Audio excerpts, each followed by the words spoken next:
ফল।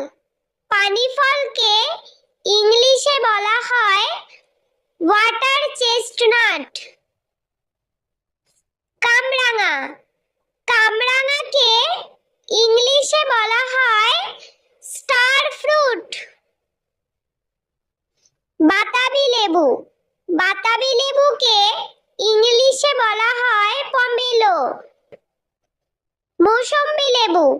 মৌসম্বি লেবুকে ইংলিশে বলা হয় গ্রেপ ফ্রুট। কুল। কুলকে ইংলিশে বলা হয় প্লাম। আনারস। আনারসকে ইংলিশে বলা হয় পাইনঅ্যাপল। তরমুজ। তরমুজকে